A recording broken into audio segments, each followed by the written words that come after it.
Before I leave the broad Ramsey point, there's one final point I wanted to make.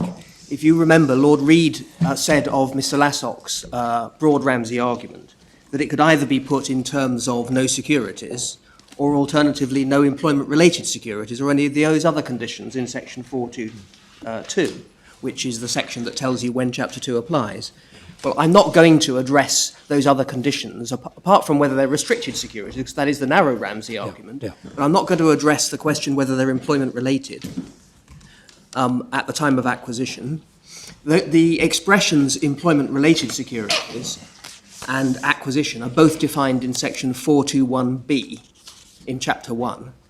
They are highly detailed, but given that there's been no argument by the revenue that these are not employment-related, if they are securities and so on, or that they weren't really acquired, I'm not going to take you to 421B to show why the definition of acquisition and employment-related, why they are satisfied. The employment-related definition, in any of that, just takes you back to Part 2, doesn't it? Doesn't it just say that it's a security to which Parts 2 and 3 apply? Or 2 and 4, I forget which. Yes, although perhaps if I can just take about 1 minute of my allotted 15 just on that point. You have to go back to subsection 1, which tells you that those chapters apply to the following securities. So it is actually, it's not, you don't have to go to Chapter 2, you have to go back to subsection 1 of 421B. And that says Chapters 2 to 4 apply to securities acquired by a person where the right or opportunity to acquire them is available by reason of employment. And then subsection 2 tells you when they're acquired, when you become beneficially entitled to them. And then 3 widens it much more by saying the right or opportunity is deemed to be available by reason of your employment if it's made available by your employer. But it means clearly that whatever they're getting is by reason of their employment. Well, okay, so they're employment related. But the only remaining question is, were they really acquired? I'm just addressing Lord Reid's point that Mr. Lassock could put his argument in different ways. Acquisition is defined in 421B as acquisition of a beneficial interest, and in my submission that condition was satisfied as well. So I'm going to go then to the narrow Ramsey argument, which is that these shares acquired by the UBS employees are not restricted securities within section 423 because the forced sale provision was, as HMRC put it, commercially irrelevant. Now, if the revenue are right about that, the result isn't that Chapter 2 doesn't apply, or rather, I beg your pardon, it is that Chapter 2 doesn't apply. It isn't that they're taxed on as if they received a sum of money. Instead, the employees would be taxed on the reduced value of the securities by applying Abbott and Philbin. In other words, the result of the revenues argument, I say perversely, is that if the restriction is imposed for tax reasons, that ensures that Abbott and Philbin applies. The whole point of Chapter 2 is to stop Abbott and Philbin applying, but on the revenues argument, Abbott and Philbin does apply. Now, their argument amounts in my... Is there any finding as to how much difference that would make? It wouldn't matter much on the facts of this case at all. No, it'd be a 1% or so. So they're perfectly happy to run the maximum, wasn't it? That was the... I think it's something like that, yeah. They're perfectly happy to run that argument in this case. The point I'm making, and I'll address, is that it's contrary to the purpose of the legislation to ensure that Abbott and Philbin applies where you impose the restriction for tax purposes. Now, the argument, I would say, amounts to a submission that one must imply into the definition of restricted securities, somewhere in section 423, an additional requirement that the restriction, although real, and although genuinely reducing the value of the securities, must, although not employment-related, be commercially relevant. So one has to look at 423 to see whether one can legitimately read such an additional requirement in. Yeah. Or one could express it as an exception, perhaps, not if they're commercially irrelevant. The restriction is commercially irrelevant. So subsection 1 of 423, employment-related securities are restricted securities if, A, there's any contract, agreement, arrangement, or condition which makes provision to which any of 2 to 4 applies. The contract or agreement in my case is the Articles of Association. B, the market value of the employment-related securities is less than it would be but for that provision. And can I just stop there and make this point? The only reason for that requirement in B is to deal with the Abbott and Philbin problem. It's in cases where the value has been reduced that you need to deal with it. Yes. There's no other reason for that. As far as B goes, is a finding of fact that the restriction in this case was genuine and did result in a real, not de minimis, reduction in the market value of the shares. So it's something in subsection 2 we're interested in, because it's only if you fall within 4232 that the 425 exemption applies. I understand. So 4232A, there will be a transfer of the securities if certain circumstances arise or do not arise. Ours is a forced sale, so that is a transfer.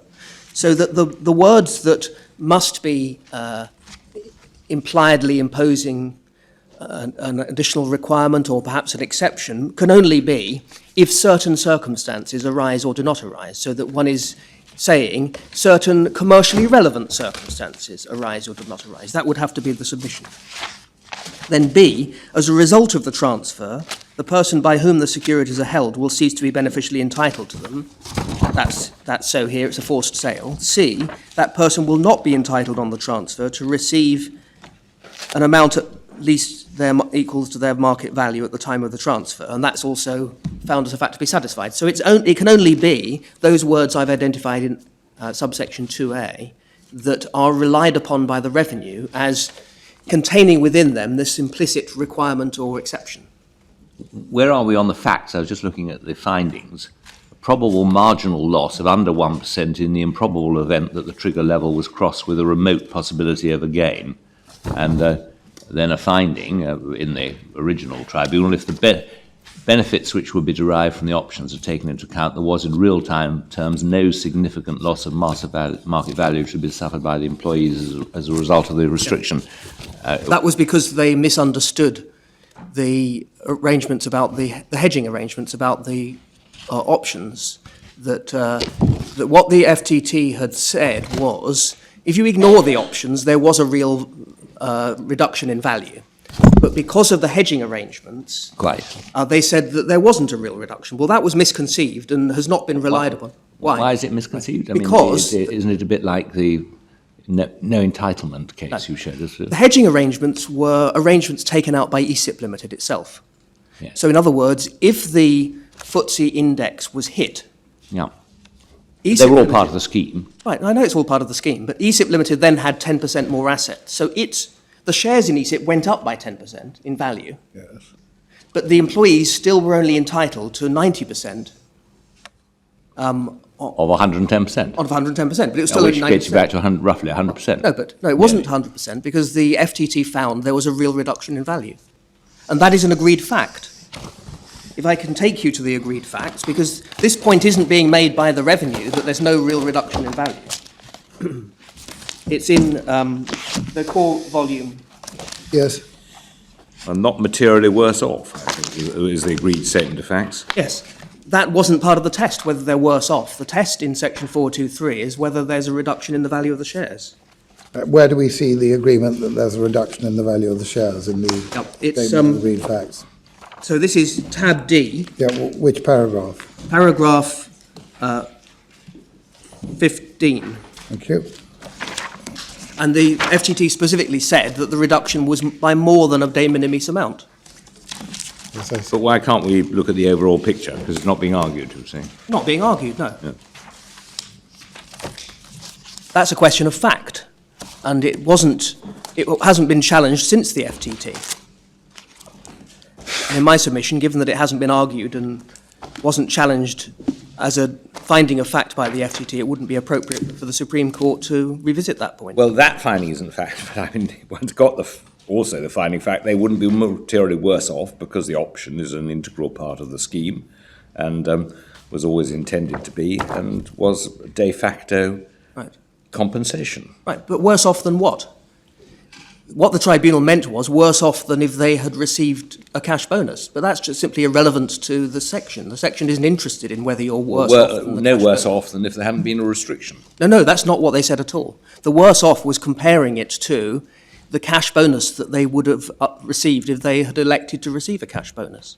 That's what they meant.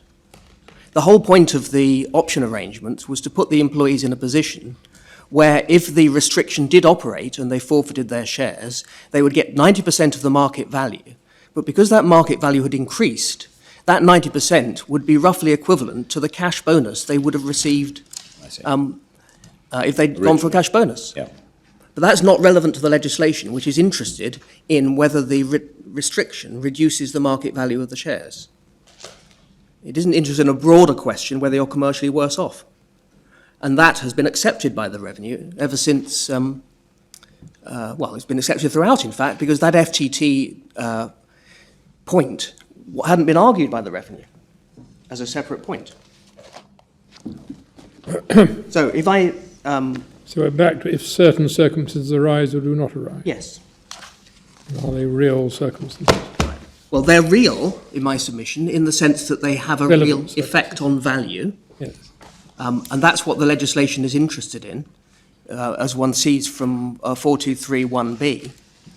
Provision which really reduces the market value of the shares. In my submission, that's enough. It's genuine, it's real, it has a real effect on value. Now, I've got 6 reasons why, got to make them very quickly, 6 reasons why the Revenue are wrong to suggest that one can imply this, but it must be commercially relevant qualification into those words if certain circumstances arise or do not arise. First point is, what does commercially relevant mean? Is it just a paraphrase for not for tax reasons? If it's done for family reasons rather than economic reasons, is that commercially relevant? So it's a very vague qualification in my submission. Secondly, to imply such a significant exception or qualification into this prescriptive legislation is, in my submission, not interpretation at all, but legislation. One sees how detailed the legislation is, and if I can make the third reason at the same time, if you go to section 424C, which is the next section, that specifically provides for exceptions. Employment-related securities are not restricted securities by reason only of one or more of the following is the case. A, B, and C. There isn't a D there. The restriction is imposed for tax reasons only. That's where one might expect, if Parliament wanted to have a carve-out or qualification for tax-motivated restrictions, one would expect it to be in a section headed exception. The fourth reason is, we've seen one of the purposes of Chapter 2, a main purpose of Chapter 2, is to prevent tax avoidance by exploiting the Abbott and Philbin principle. In my submission, it would defeat that purpose to argue that in the case of tax avoidance, where the restriction is imposed for tax reasons, Chapter 2 doesn't apply, and therefore Abbott and Philbin does. That would be perverse. It would be perverse to say so in the very case where you aim to exploit the Abbott and Philbin principle because you're doing tax avoidance, you succeed. That's the result. In cases where it's all innocent or commercial, you can't avoid Abbott and Philbin because Chapter 2 applies. If you're out to beat Abbott and Philbin on the revenues argument, you succeed. In our case, it's only 1% or less. In other cases, obviously, it could be a lot more reduction in value that you succeed in removing from charge on that argument. The fifth reason is, it's clear from other provisions in Part 7 that the Section 425 exemption, which applies because they're restricted securities, applies even though the restriction is imposed for tax avoidance reasons. And I take you very briefly to Section 446A and B, which is in Chapter 3A of Part 7.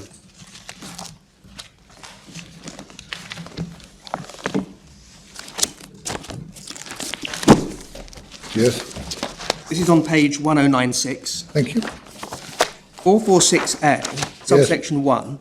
This chapter applies in certain cases where the market value of employment-related securities is reduced by things done otherwise than for genuine commercial purposes.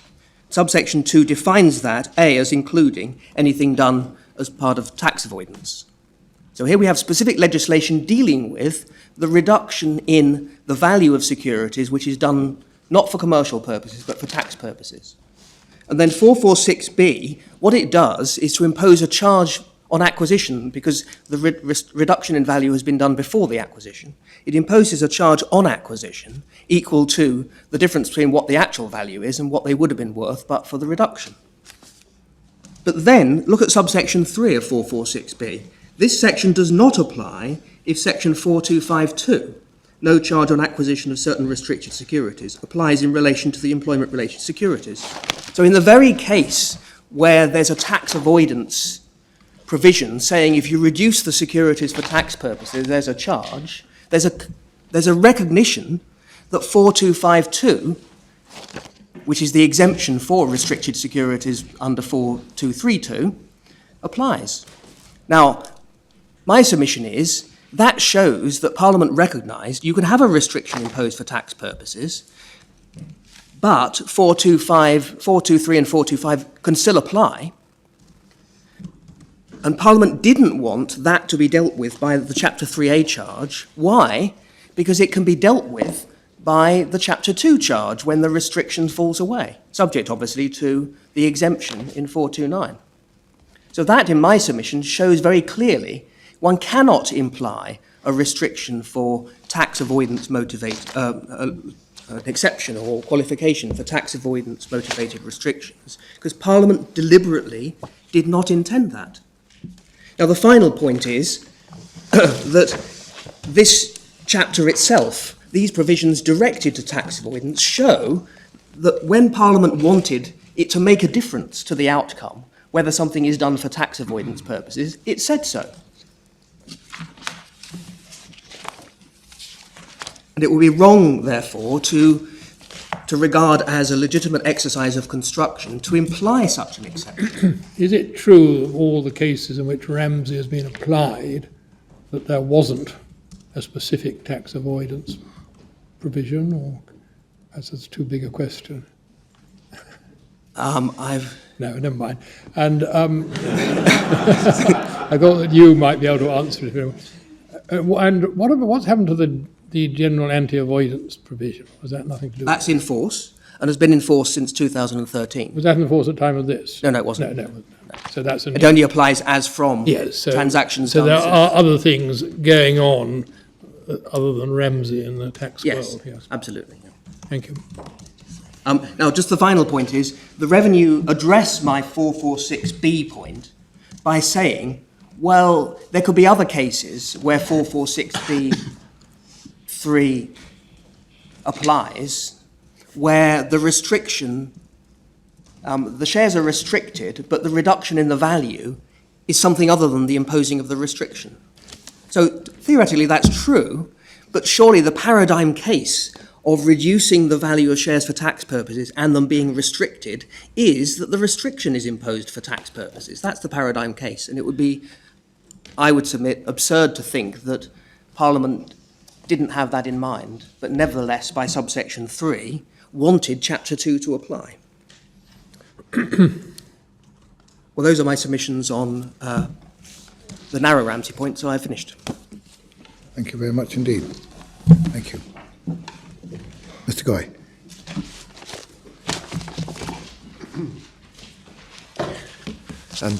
My Lords, if I can perhaps make an initial point by reference to what Lord Carnwath, a point made this morning in respect of the decision of the first-tier tribunal at paragraph 109, which he references 780.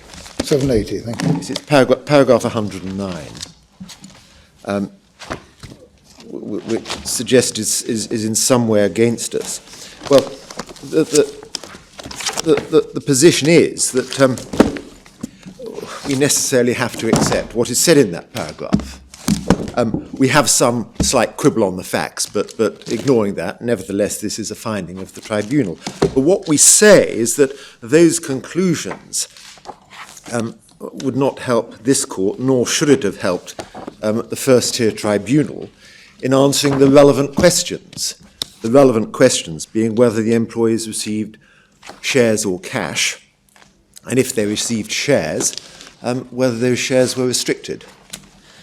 What is set out in paragraph 109 is the fact that there was a series of closely coordinated events, and well, I can't stand up here and say that they were not, but I say that nothing follows from the conclusions in that paragraph. As I'm on that decision, looking at the final conclusion of the first tier tribunal at paragraph 113, their final conclusion is that on the actual facts found in this decision, the tribunal does not consider that Parliament intended to provide the double exemption from income tax for DB employees and the linked exemptions from NI contributions claimed by the appellant. And we say that whether these exemptions apply requires a detailed examination of the statutory provisions in question, and that exercise the tribunal singularly failed to carry out. That is and has been throughout our basic criticism of the first tier tribunal's conclusion.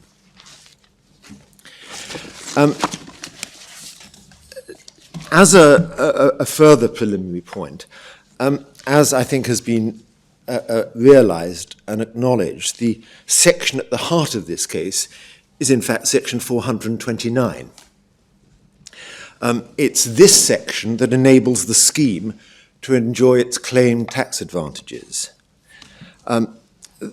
Comments were made on that section that I would, if I may briefly refer the court to, in the upper tribunal's decision. Yep. The e-reference is 687, Thank you. or paragraph 33 of the upper tribunal's decision. Yep. The only point I just want to emphasise is the point made there where the tribunal says that that section 429 makes it impossible to conclude that Parliament intended that any award of restricted securities always generates a charge to tax. And that is said specifically. I think that point has been understood by this court.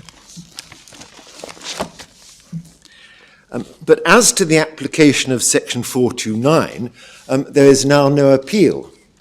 And what the revenue is now inviting this court to do is, we say, to adopt a distorted view of other provisions that don't in fact create the problem that the revenue want to see rectified.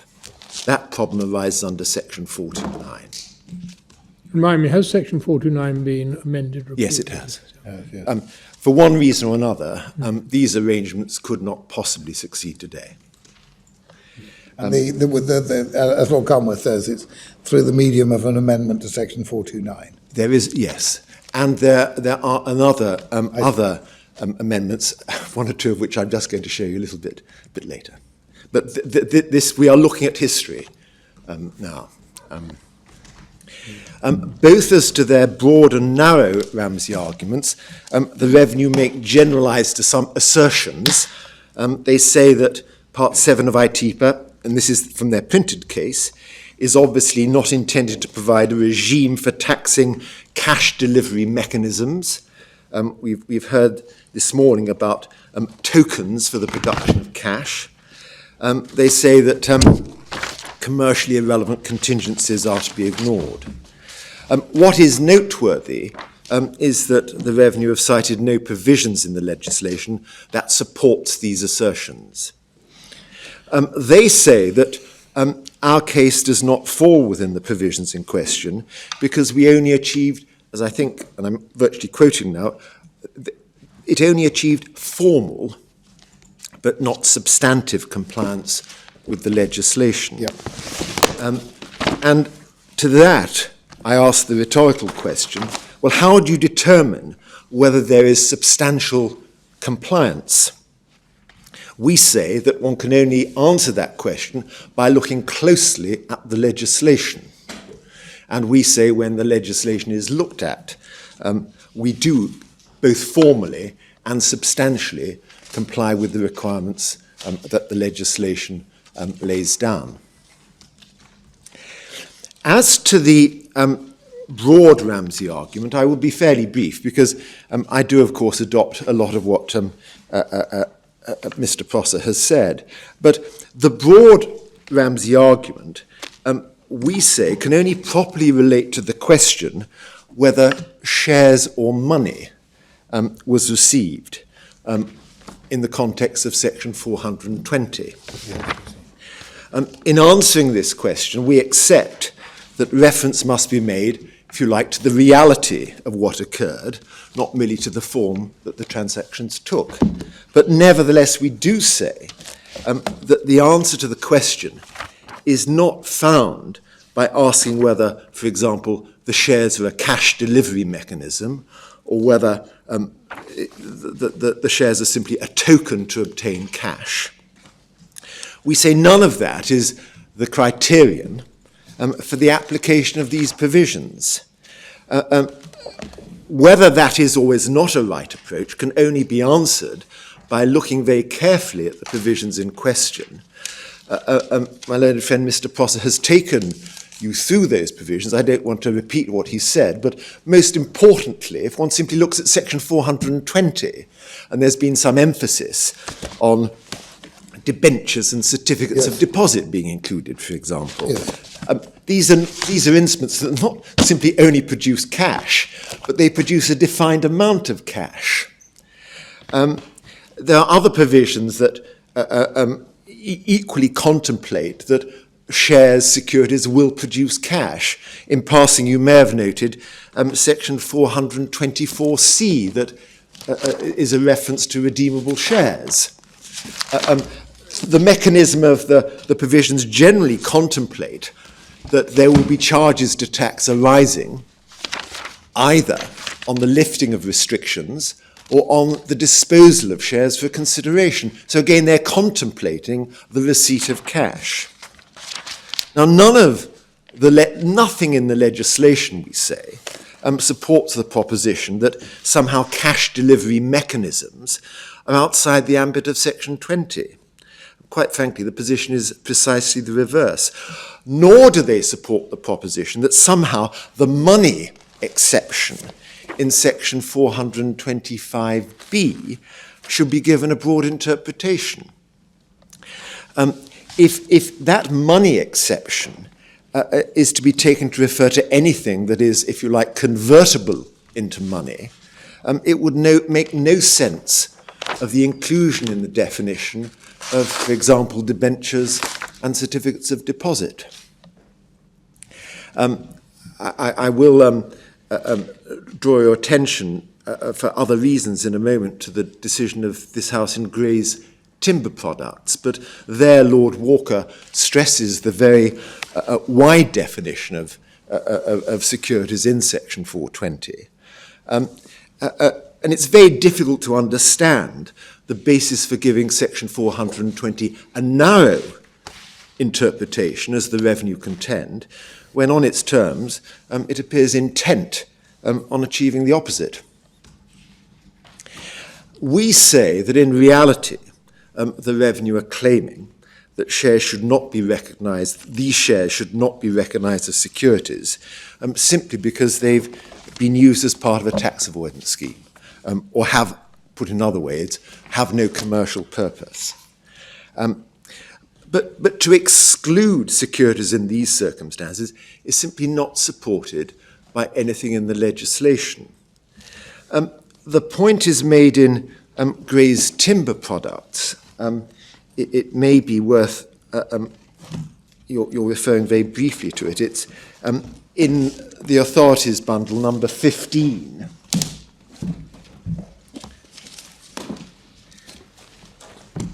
Bundle 2, is it? Bundle 2. Yeah. Thank you. Yes? Paragraph 7 of Lord Walker's speech, where you'll see that Lord Walker refers to the third legislative purpose is to eliminate opportunities for unacceptable tax avoidance. Yes. And paragraph 56 Lord Hope, you'll see not quite halfway down, if there is any theme in the Act, it is one of anti-avoidance and the closing down of perceived tax loopholes. And I do say that it would be odd in the extreme to interpret the legislation to exclude shares issued to obtain a tax advantage when the legislation is there to deal with tax avoidance.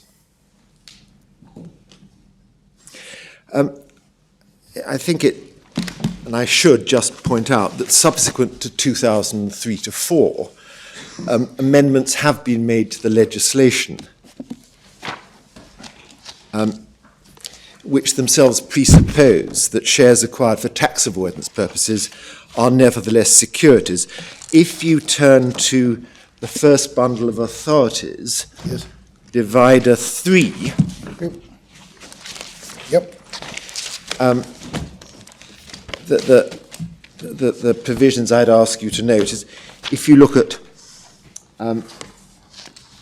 well, it's on the second page. Do you see 431B? Yes. You'll see that Page, Yep. where employment-related securities are restricted securities, and the employer and the employer to be treated as making an election under 431 in relation to the employment-related securities, if the main purpose of the arrangements under which the right or opportunity to acquire the securities is made available is the avoidance of tax or national insurance contributions. And likewise, if you just turn back to the previous page, paragraph 4, little 3, right at the bottom of the page, you'll see that a provision is added. Same point, yep. So How does that help you? I simply make the point that Parliament subsequently, Yes, I mean, obviously it wanted to close what seemed to be a gap. Well, That's one- what begs the question of whether it was a one gap already. Yeah. my lord, one can take that two ways, Exactly. and I simply put one way. Okay, we see the point, yep. But we say that the relevant question is simply whether, looking at the facts realistically, the employees received money or shares. That, we say, is the fundamental question. The first-tier tribunal in Deutsche Bank accepted that the shares were real shares. The revenue in this case grudgingly accepts, in their case at least, that the shares may have been real. In fact, we say that there's no doubt about this at all. If I may very quickly refer to certain factors, but 4 in particular, the shares in question here did have real rights. The articles of dark blue are included in the appendix, and maybe I can just refer you to the relevant provisions in those articles. But the articles gave a right to dividends, gave voting rights, they gave rights on redemption, and they gave rights on a winding up. You know, the articles give substantial rights to the shares that we're looking at. Right. They're not, for example, like shares that were considered in the Arrowtown case, where Lord Middet said they merely had a shadowy existence. They're nothing like that at all. The shares paid dividends. The class of shares in question effectively carried the right to have distributed the profits, or the most part of the profits, of the company. And those dividends were paid at half-yearly intervals in June and December in each year. Understand. Thirdly, the employees sold the shares when they wanted to. They were sold, and I should say not redeemed, they were sold over a period ranging from 5 months to 2.5 years. Nothing like the in and out cases, such as NMB, where something is received and turned into cash immediately. For the sake of accuracy, I should say that 42% were sold in July 2004, which was about 5 months after the shares were acquired. Yep. But the remainder were sold at intervals down to December 2006. And fourthly, the price received on sale varied dependent on the value of the underlying assets. Now, the company in question did invest and only invested in low-risk assets. But there was no arrangement of any sort that the employees should receive any price for their shares other than that which was determined to be the market value of those shares. Understand. Now, we accept that if on a fair analysis of the scheme, the employees can be said to have been simply provided with cash, well, there can be no question of Chapter 2 applying. There are cases, NMB in particular, but other cases in the bundle, which are examples of arrangements which, while nominally involving the award of assets other than cash, could, on a proper analysis and after a proper application of the legislation in question, could be viewed only as the receipt of cash. Yes. We say that inevitably it's a question of fact in each case as to whether this is the correct approach or not. It must turn significantly upon the legislation that is being looked at, but also necessarily upon the factual background that is being looked at. It's likely to be, we say, a question of degree in many cases. But we say in the present case there's only one answer to the question.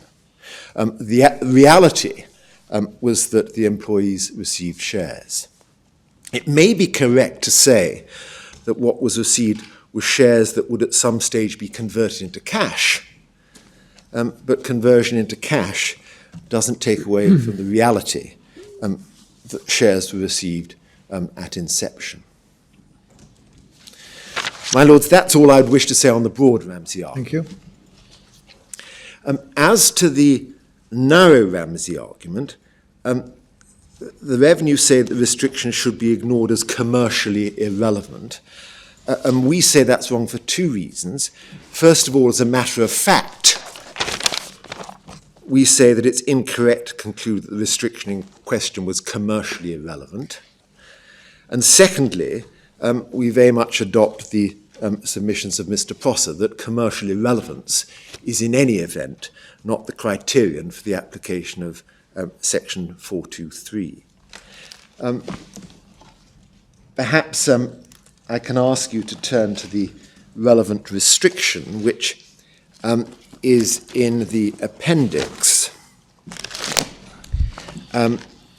E881. That is, in the bundle, it's after divide F towards the end, yes, at page 264. Yes. Or is it in the core bundle? Yes, it is, yeah. Yes. So it's the core bundle. Page 264 internal, Page 881 electronic. 264 or 881. E881, yeah. Well, nice crisp provision, yep. And you'll see there that the restriction being relied on is essentially Article 34, and I don't need to read it up. You'll see what it said. It's effective forfeiture if a person ceases to be employed, other than for certain reasons, in the period down to the 2nd of April.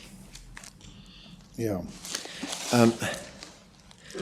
Now, the revenues say that the circumstances leading, well, this restriction is commercially irrelevant because the circumstances leading to termination were circumstances within the employee's control. And secondly, at least in the revenues written case, they make some reference to the reduction in value being de minimis. What is the test we're trying to apply to this clause under the authorities? I mean, is it whether this clause has any purpose other than tax avoidance? We say that the only test to be applied, this is effectively our second argument, the only test to be applied is whether or not the restriction reduces value. That, we say, is the only actual test to be applied. All I'm doing is taking... Why are we not allowed to ask under Ramsey or all these cases whether it has any commercial purpose other than tax avoidance? If one is going to say that that is a relevant question, then I say you need to look at the legislation.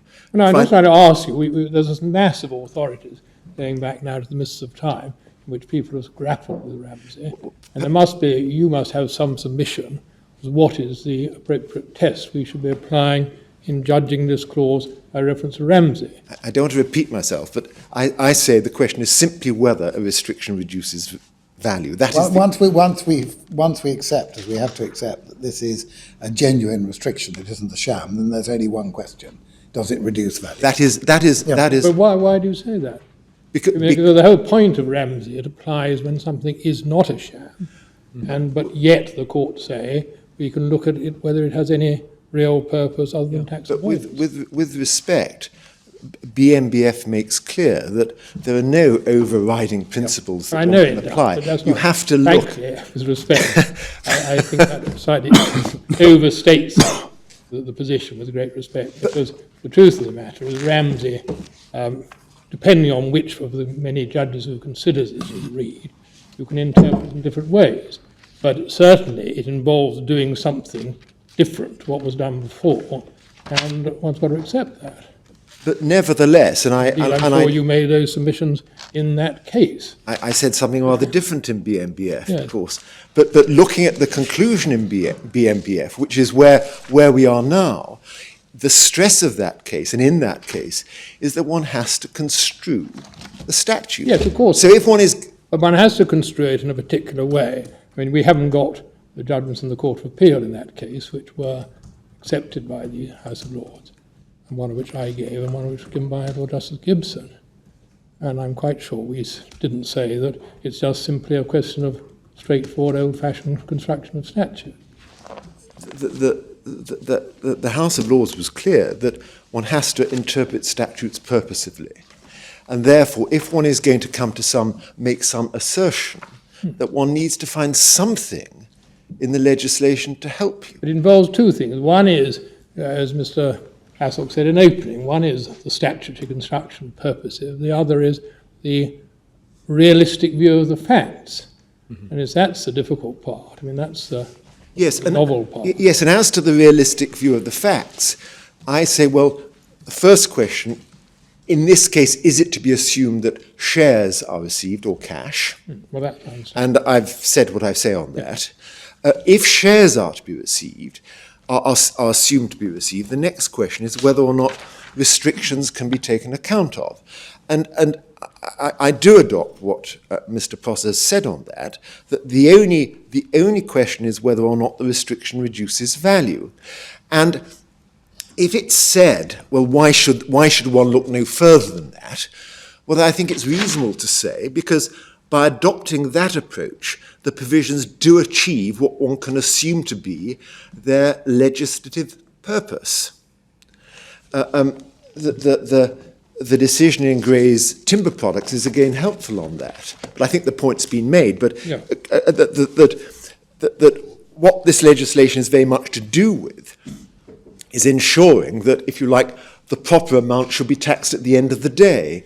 And in Gray's timber products, it refers to these provisions as making sure that there's no unfairness, if you like, either to the revenue, who when someone receives a large sum of money, it can only tax on a lesser amount, but also fairness to the taxpayer. That's referred to by Lord Walker. So all of that stresses that what's important is the reduction in value that these restrictions give effect to. But what I was trying to say was that, well, that is our basic proposition. But if you don't accept that and you think that, well, restrictions have to be somehow commercially relevant, in Deutsche Bank we say that the restrictions were commercially relevant.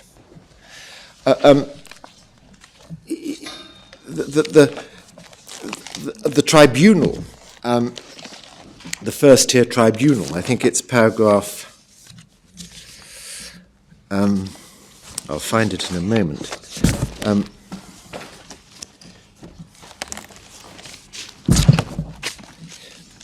Paragraph 62 of the First Tier Tribunal's decision.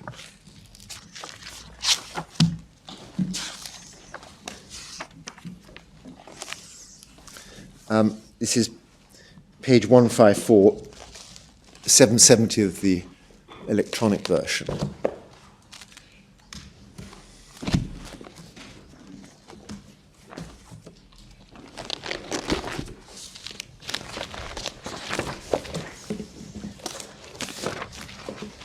Paragraph 62, the Tribunal accepts that the shares were securities.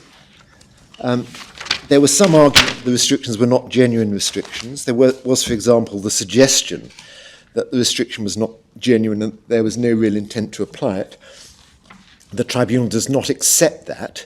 While the restriction in Article 34 was clearly both limited in time and scope, it was nonetheless there, nor could it be said to be so limited in time and scope to get together that it could be ignored as of no significance.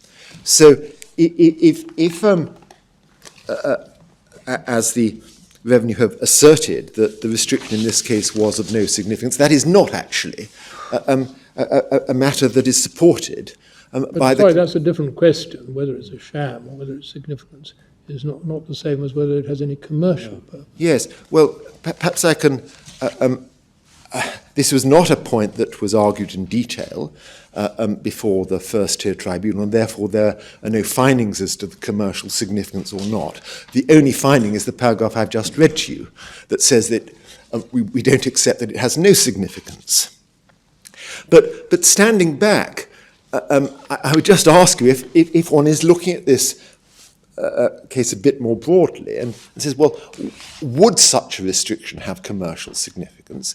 I say that as a matter of common sense, it would do, because quite frankly, an employee who'd received these shares would not give notice before April the 2nd. It will clearly impact upon his conduct. I ought perhaps also just to mention that this sort of condition is a regular condition attaching to awards of bonuses and the like by Deutsche Bank in their ordinary business. There is, right at the end of the bundle, this is the core bundle. Yeah.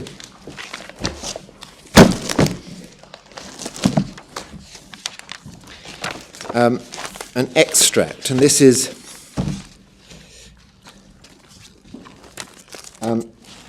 the reference is the e-bundle reference is 1054. It's right at the back, page 437. This is an extract from an employee's handbook produced in October 2003 by Deutsche Bank. It's page 437, right at the back. Okay. Although the printing is small, you'll see on page 437 reference to discretionary incentive awards.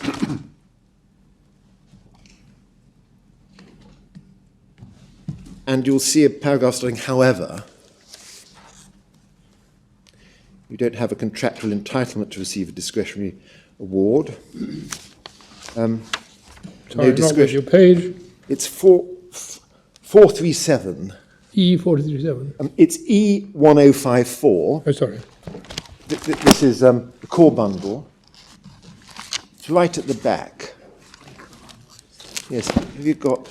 Yes, sorry, I was Deutsche Bank. I was in the wrong bundle. Oh, yeah. Yeah. Oh. Page 437. No Discretionary. however, you do not have. Do you see that paragraph? Yes. No discretionary incentive awards will be made if, for whatever reason, on the date on which payment is made, you are not employed within the bank, or if you are under notice to terminate your employment. And as I understand it, typically bonus awards will be made, and people will be told what they're going to get, but they won't get it immediately.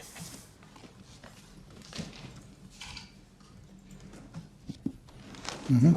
So we say that the restriction in question and the restrictions in question were genuine. They're intended to take effect. As a matter of common sense, they would have a clear commercial consequence. And we say, on that ground, they simply cannot be ignored as commercially irrelevant.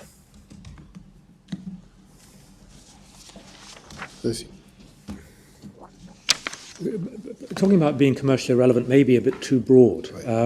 There's a very helpful discussion of the sort of language we're using in Lord Hoffman's speech in McNiven, where he contrasts sham, not sham, what we're talking about when we use that language, and real or unreal. And in relation to the latter, he says, well, you always, when you ask yourself if something is a real X, you're asking that question by reference to some concept, and you're asking, does this fall within the scope of that concept? And here we're applying the concept of a restricted security. And it doesn't really focus the issue by asking, is this commercially real or not? One's really asking, is this in reality within the scope of the statutory concept? I think. And there, the starting point may be Abbott and Philbin, what's the statutory concept meant to achieve? And it's to do, as you just said, with the impossibility of a fair assessment of the tax due on a receipt at the time when the shares are actually acquired in a situation where they are restricted securities. Could I perhaps put my position slightly different? First question, I say, were shares received? Second question, were these shares restricted securities? Now, in looking at that and answering that question, one has to look at the legislation to see, are these the sort of restrictions that Parliament would have had in mind in legislating in the way they did? And if we look at the definition of restricted securities, and this is a particular point I wanted to make, that if you turn to section 424,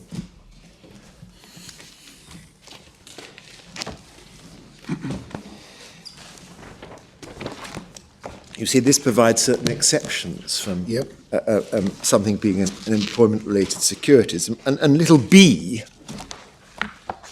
talks about a person may be required to offer for sale or transfer the employment-related securities on the employee ceasing as a result of misconduct to be employed by the employer or person connected with the employer. Well, what I say that one can say reasonably follows from this, that the sort of restriction that we have in our case is broadly the sort of restriction that this legislation was contemplating.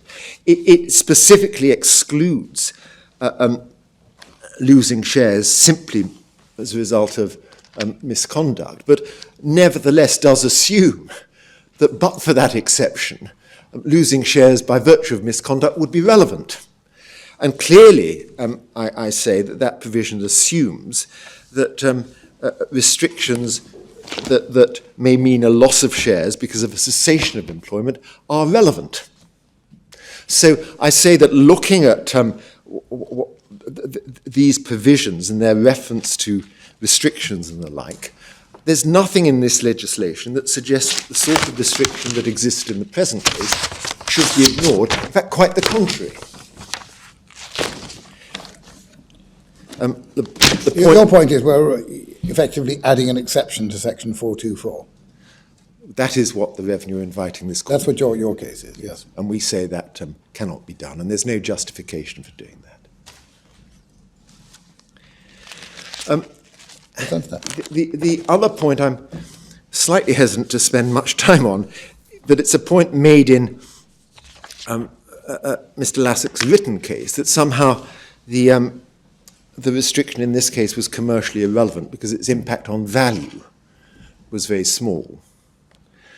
He hasn't made that in his all submission. Your point is it was found to have a reduction on effect on the value, and As a that's the matter end of it. fact, it was found to have a reduction. And that's the end of the matter. And we say that's the end of the matter. I But understand. we say in any event, if the test is commercial relevance, which we say it is not, Right. but if it were, nevertheless, the mere fact there's only a slight reduction of value doesn't mean to say that the restriction is not commercially relevant. Because as far as the employee is concerned, if he were to give notice in that period, he'd lose everything.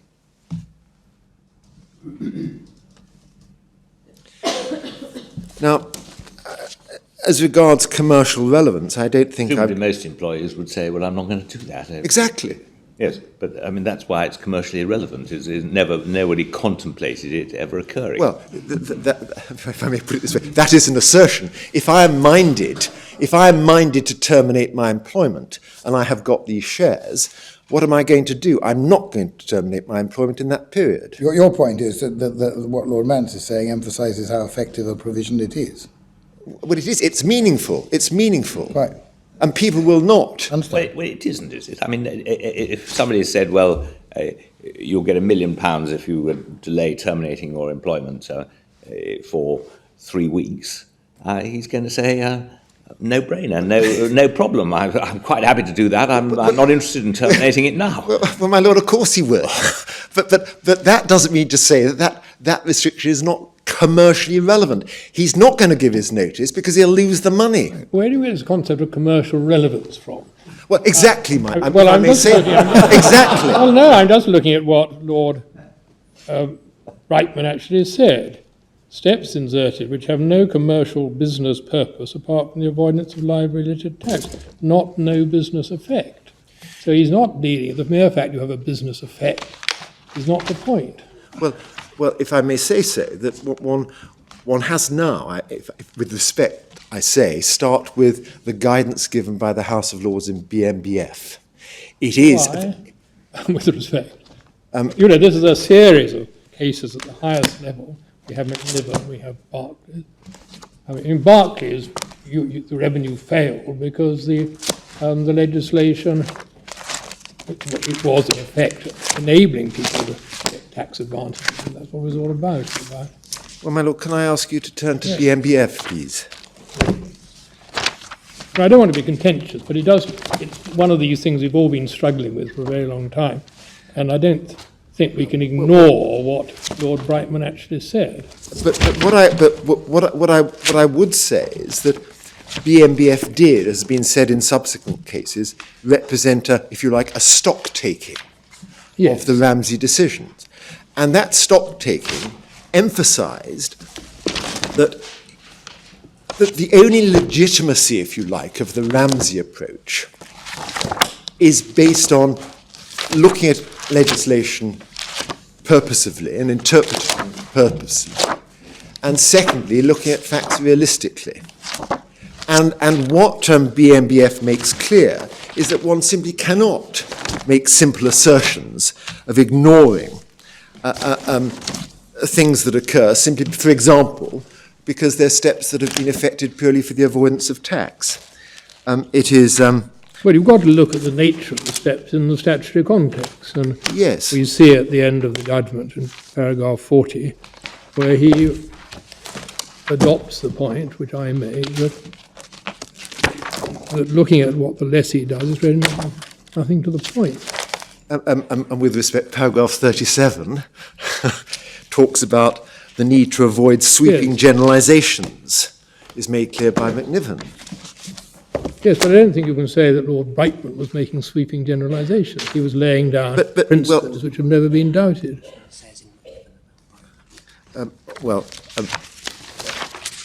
Which divide is it? Tab 60. Could I ask, Mr. Prosser's being very helpful and suggesting I should turn to tab 60. McNiven. Yes. Which paragraph? 49. Thank you. Yep. Yes, I've sidelined that as well. Lord Brightman's Yes, I see. formulation is not a principle of construction. It's a statement of the consequences. And what are the consequences must depend upon the result of looking at the legislation purposively and applying it to the facts looked at realistically. Yes, I see. Yes. Yep. In other words, as was said in BMBF, and I know this to my cost, there is no way, the court said, that one can get away from the words of the statute. Yeah. Well, the statutory concept was one which enabled people to benefit from plant, the special provision for plant. And Yes, the argument in that case was, of course, not what the legislation meant, was that how one should view the facts. anyway, there we are. That's So you're saying we're not dealing with commercial concepts at all here, we're dealing with purely legal concepts, and you can trip along the legal path Well, without any problem. I say that it's not a question of any the court thinking that one has to adopt general propositions. One simply has to, and there's no escaping from looking at the legislation and saying what is, on a fair construction, the result of that construction. That's what I'm saying. No generalizations about whether something is closely defined or whatever. One just looks at the legislation that you've got. It's the same, and bearing in mind that it's to be construed like any other statute, and the whole approach is not a special rule relating to revenue traffic. Precisely what BMBF said. Yeah.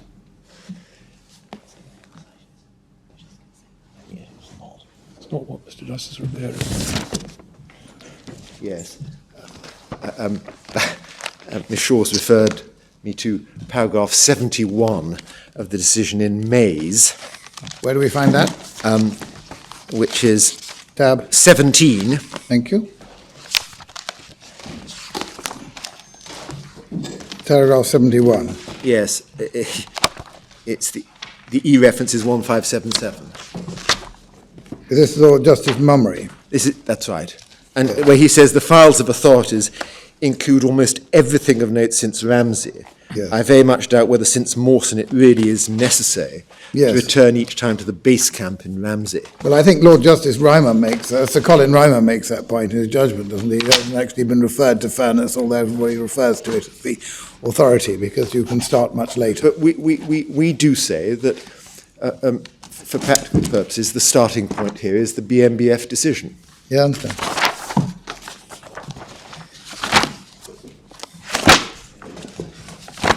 My lords, unless there is anything further you would like me to deal with, I've got nothing further to say.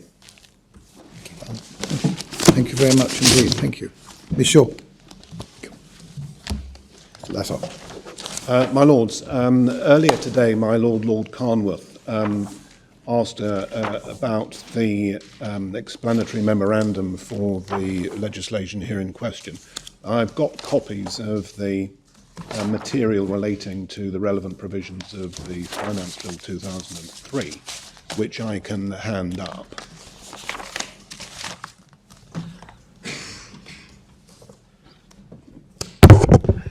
How many copies would you like? The pulsing. 5, 6, 8, that's it. Okay. Yeah.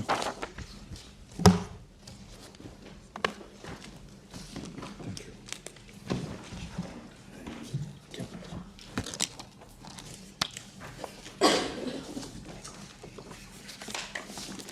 Yes. I'm not going to make any submissions on this, just point out that you have here the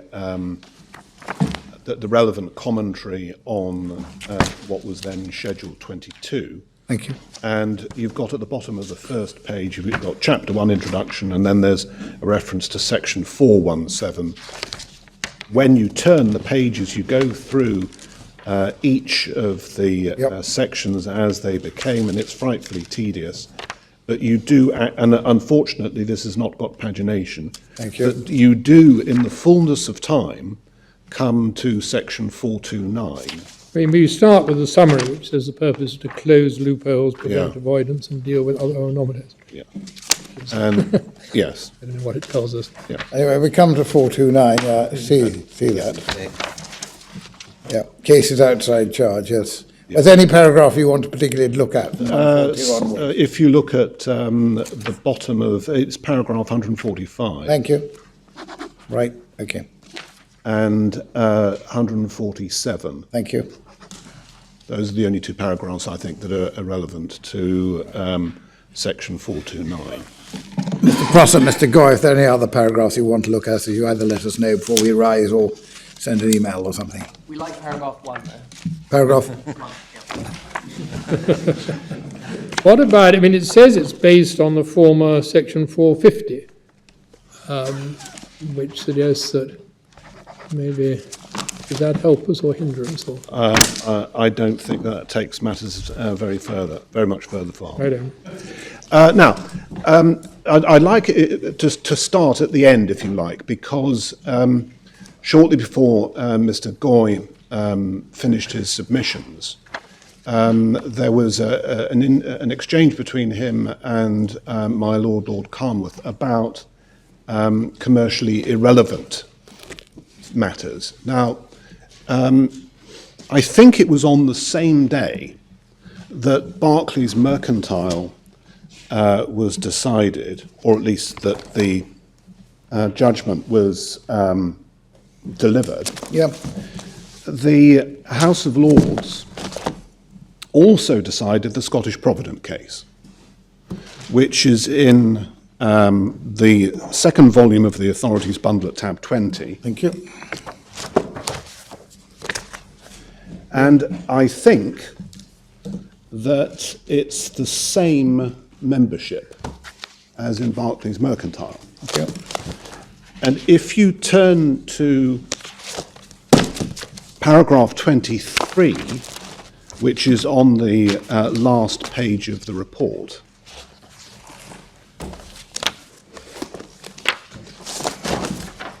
Yes, it was the same, yep.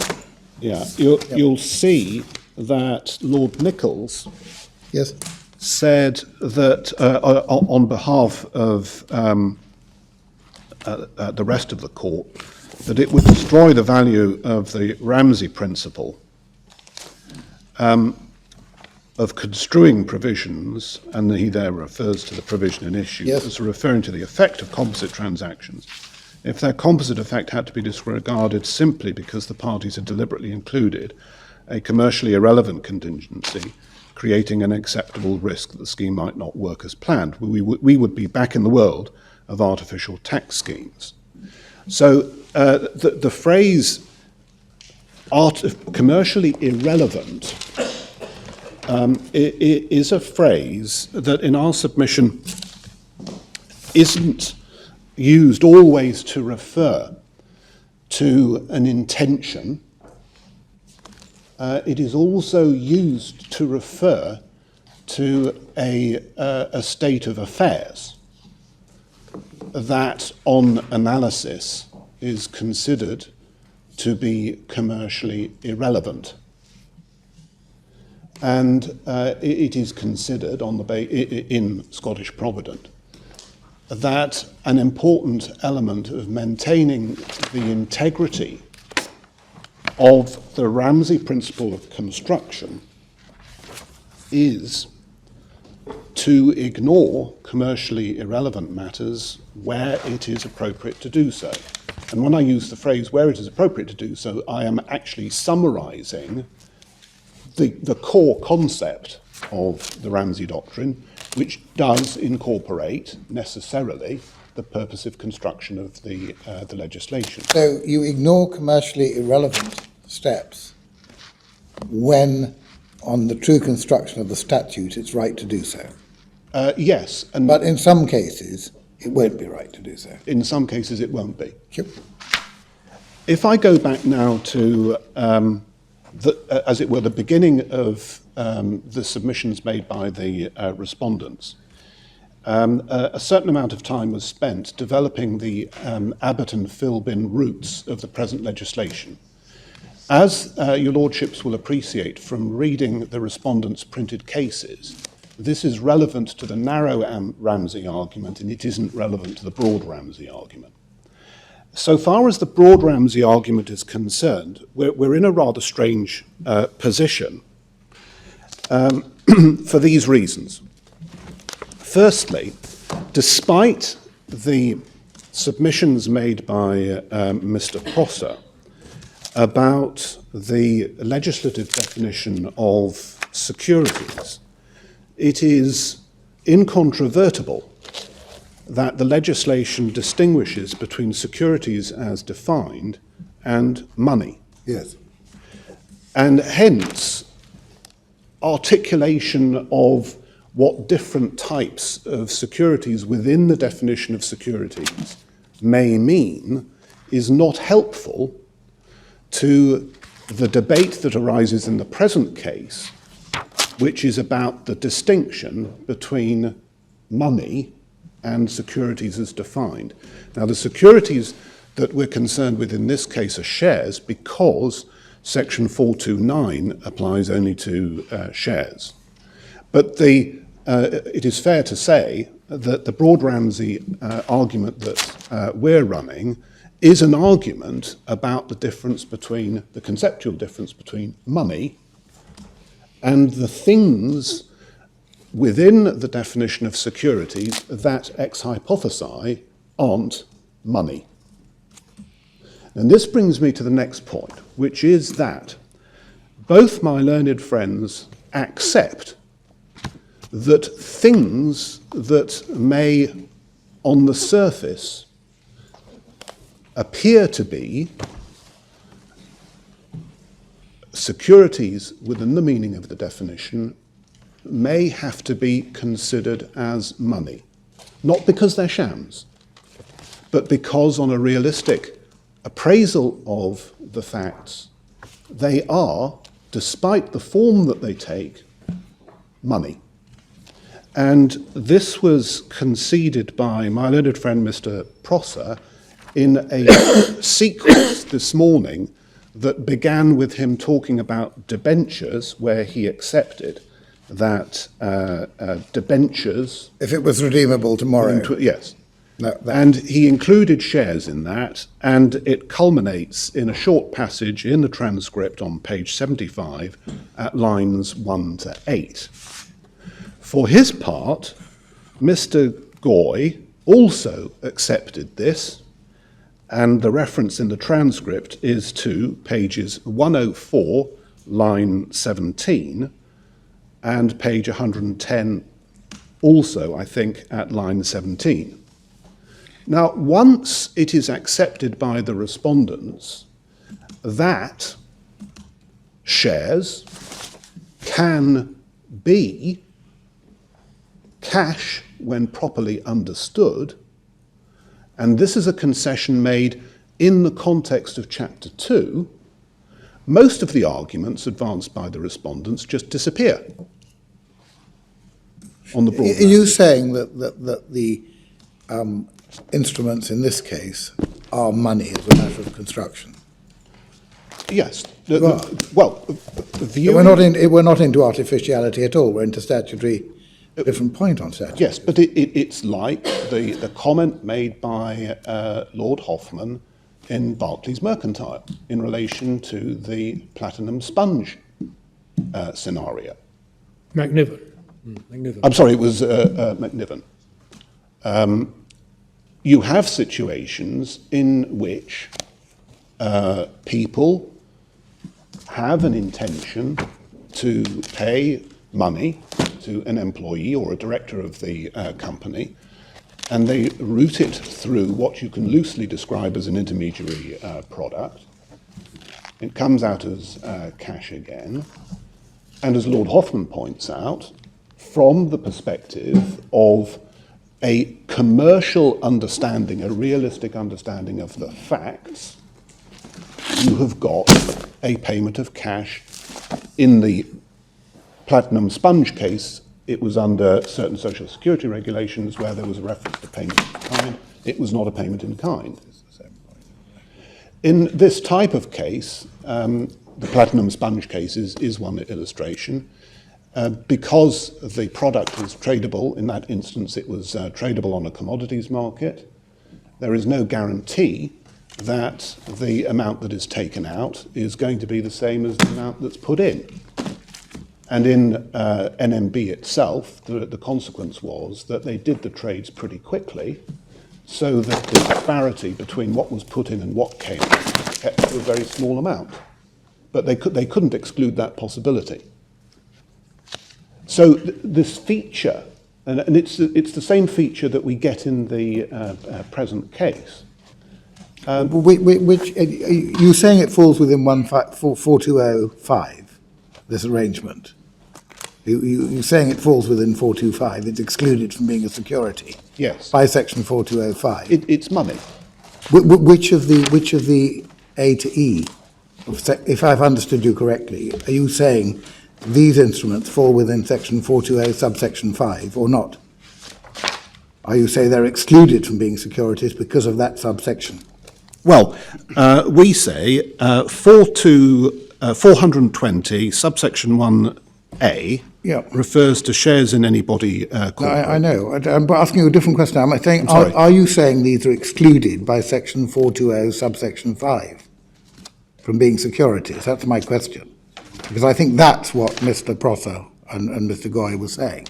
Well, I'm not saying that it's excluded from... That's all. Well, in 425, where it says the following are not securities, B refers to money. Yes. And of course, our case is, and it always has been, that the reality of the situation was that the arrangements involved the payment of money, cash. So in the end, you're saying we're almost not into McNiven, Furness and Dawson territory at all on your case. You are saying, as a matter of interpretation, the word money in section 4205B covers this particular arrangement. Is that right? Yes, that's right. Okay. Yes. And so, in that respect, it's no different from Lord Hoffman's point about NMB and the platinum sponge.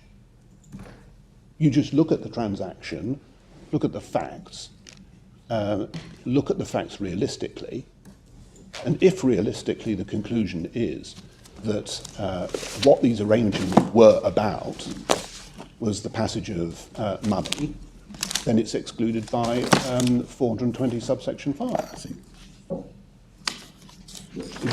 It's not, we're not dealing with properly understood securities as Parliament intended.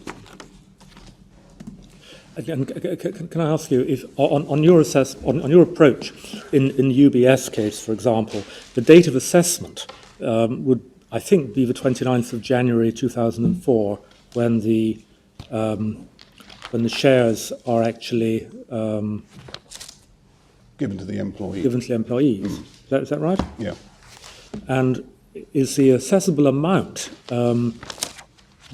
based on a valuation of the shares on this? It may depend, I suppose, on whether we are accepting your broader or narrower approach. But I'm wondering, is the assessment to be the amount of the payment made by UBS to ESIP on the basis that that payment is effectively a diversion to ESIP of earnings of the employees, or is it to be an amount based on a valuation of the shares on the basis that shares were acquired but were not restricted securities?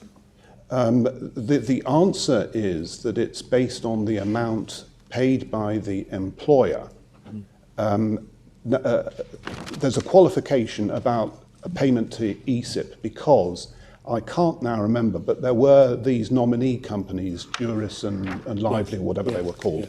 So I can't remember now whether it was it eventually got into ESIP, but the assessment is based upon the amount of money that the employer passed over. Yeah. And the reason for that is because the arrangement between the employee and the employer was that when the employer awarded or defined the cash amount to be paid by way of bonus, a particular amount or percentage specified by the employee was to be put through the scheme. So you look at it in that way. Yeah. I suppose it's also, I keep hammering on about Lord Hoffman in McNiven, but he also took the view that you would take the taxable amount as being that amount calculated as at that point in time. Although that was obviously in a different statutory context. So anyway, if I retrace my steps a little bit, we've got a situation in which it is accepted as a matter of principle by the respondents that within the scope of Chapter 2, you can have situations in which shares may properly be regarded as money. Can I just ask, going perhaps back to my Lord's question, does that mean that you're arguing for a taxation solution which is roughly the equivalent as that, or perhaps precisely the equivalent of that, which would now result from Section 431B, added in E1128, tab 3, i.e. as if there was an election to tax by reference on an assumption that there was no restriction? Because that would mean you tax under the Abbott and Philpin principle, wouldn't it? The simple answer to that is I don't know the answer to the question. But can I just understand, since the original legislation had in it Section 431, which is at page E1092 in tab 2, Yeah. why, if the original legislation was really tax avoidance legislation, did it allow the employer and the employee to elect to tax as if there was no restriction? In other words, to elect to tax on the Abbott and Philpin value? I suppose the answer is because you'd be ignoring any reduction in value arising from the restriction. That's right. It was one way. It extended an option to the employer and the employee. Yes, I see. So my point about Section 431B is probably answered. You're not quite arguing for the same solution because you accept, are you, if this is just money? If it's money... No, you are arguing for the same solution. You are, yes. Not technically, the answer is no, because 431B is within Chapter 2. Right. And the Broad-Ramsey argument takes the earnings out of Chapter 2 in its entirety. You get to the same results back to Abbott and Philpin. Well, but ignoring the reduction in value arising from the restriction.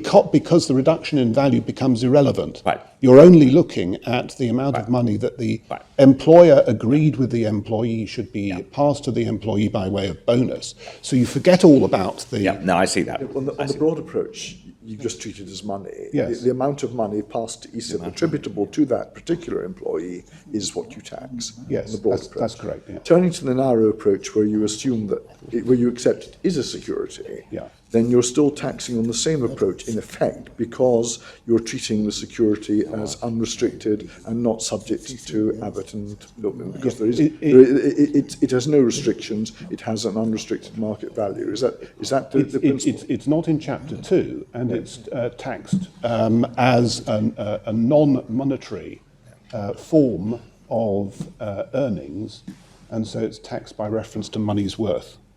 And the money's worth is treated as being an open market value of the security, but ignoring for that purpose the restrictions.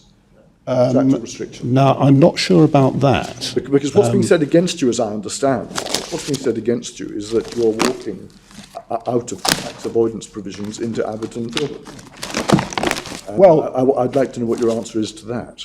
Well, I think that the problem is that it depends on what you regard the scope of Abbott and Philpin and its relevance to Chapter 2 is.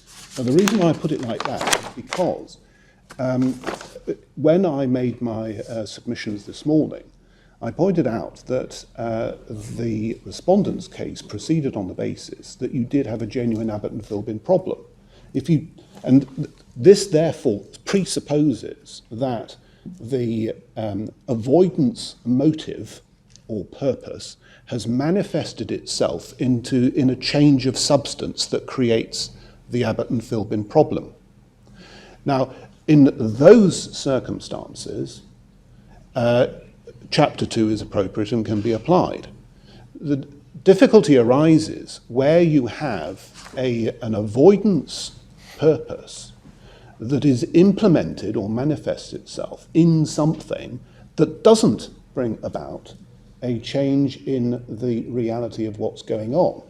And that generates the problem, the question, is the legislation directed at that issue as well as the genuine Abbott and Philbin problem? Now, the view that we are putting forward is that there's a distinction between the two. And it's based on this idea that that tax avoidance purposes can manifest themselves in different ways. And in some instances, they manifest themselves in a real change of substance, but in others they don't. And if they don't, you don't get the Abbott and Philbin problem. Yeah.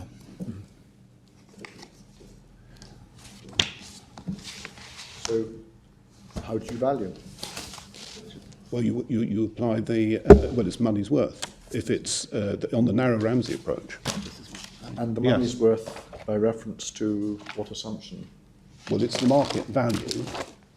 As it stands. Yes, that's just as it ignored. stands. No, without. Well, no, you ignore the restriction, because if the restriction is to be ignored, Yeah. then it's to be ignored for all purposes. That's what I was Yes. wanting. That's what I was assuming. You were saying you don't get it. You're valuing it as if it were an unrestricted Yes. security, and the restriction is ignored both for the purposes of construing the Yes. legislation and for the taxation as a consequence. Yes, I think you would say in valuing the benefit received by the employee, you don't simply look at the terms of the shares and close your eyes to everything else. You take account of the entire arrangement that the employer has established. yes, and this goes back to an exchange earlier today about Section 4232 and the effect on market value.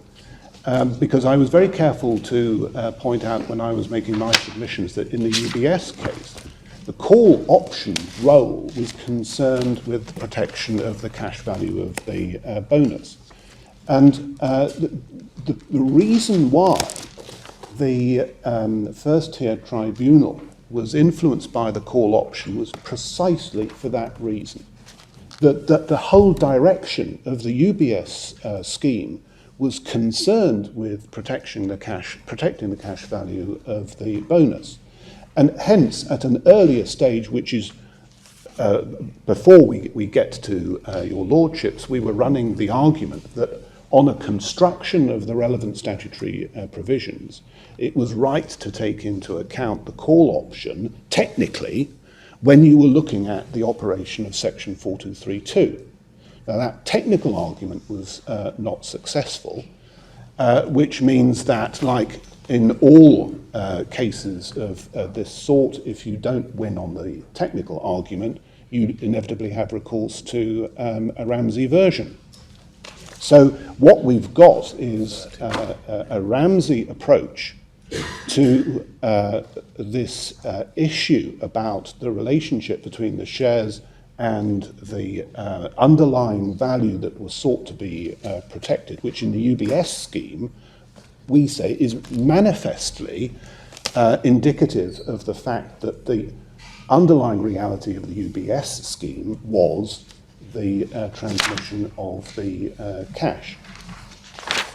But what I had actually wanted to explore for a minute or two was the effective concession by the respondents that, so far as Chapter 2 is concerned, it is possible for something that looks like a share and has the incidence of a share nonetheless to be regarded as cash.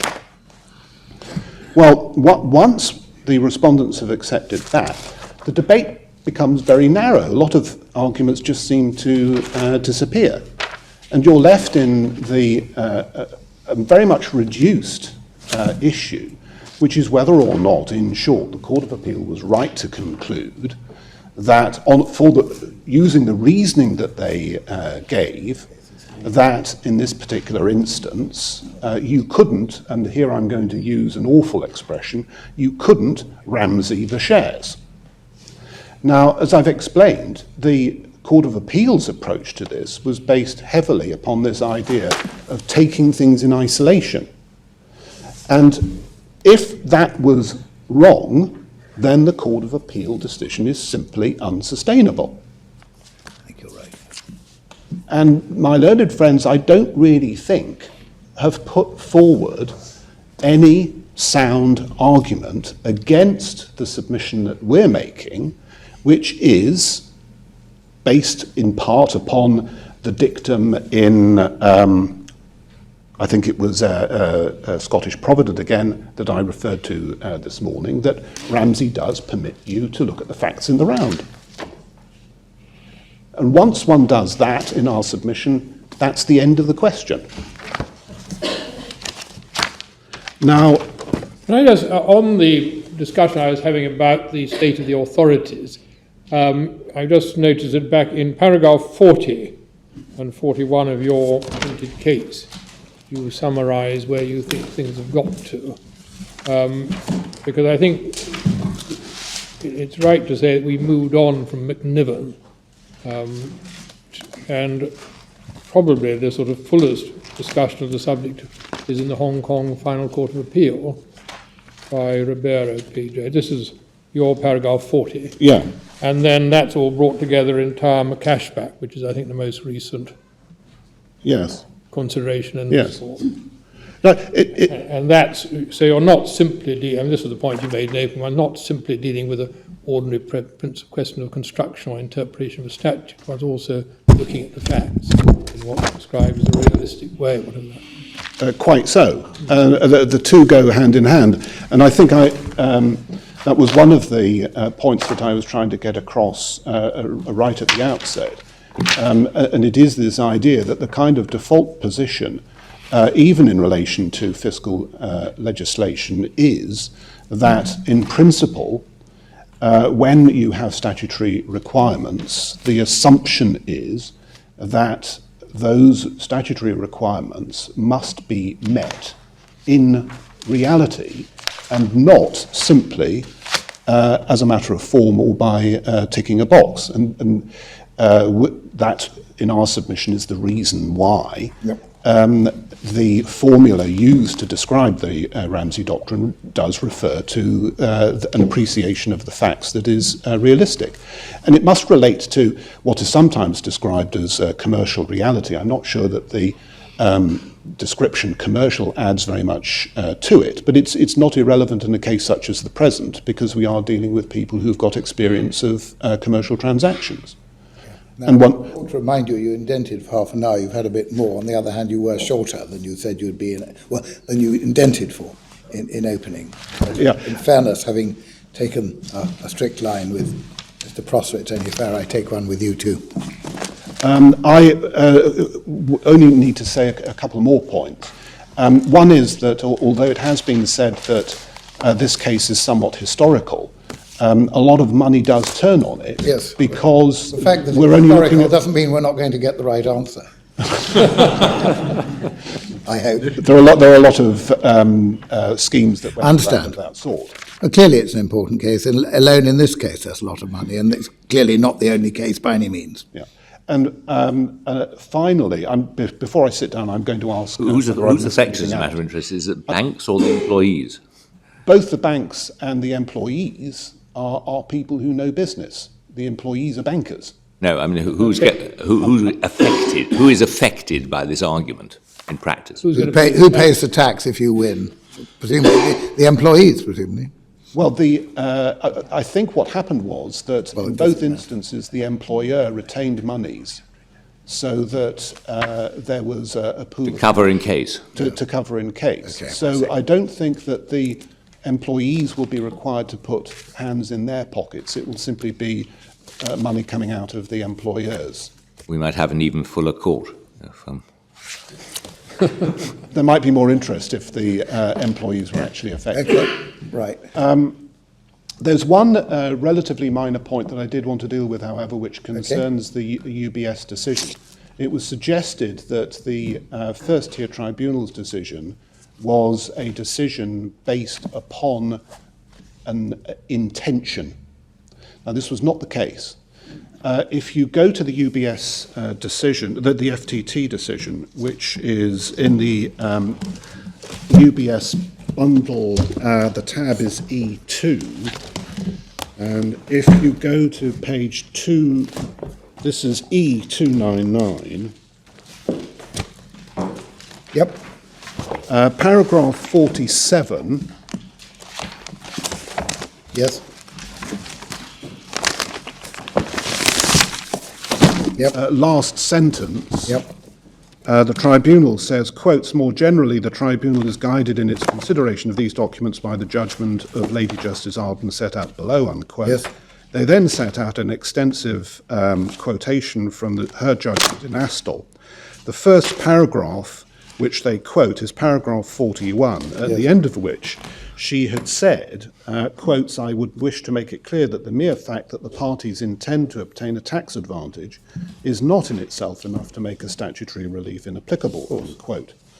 In consequence, when you move forward to the point in the decision when the first-tier tribunal comes to look at the Ramsey argument, and if you get it at page 321, at line 30, we have the question, what are the actual facts of the application of those provisions here? Which leads to 137.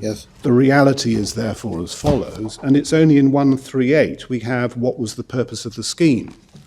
So what you actually had was reasoning that was based upon an attempt to get through to the underlying facts, and the tribunal took into account its findings related to purpose. In our submission, it was perfectly entitled to do that, and therefore it was perfectly entitled to come to the conclusion to which it came.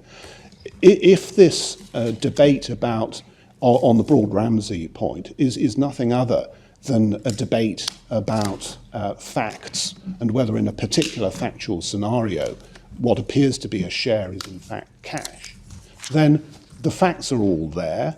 The facts were looked at by the first-tier tribunal, and there's no obvious error of law in the approach that it took in terms of how it analysed what really went on.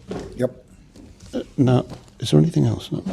I was just going to say, we have got that in our 47. He's turned it up. That's for the note.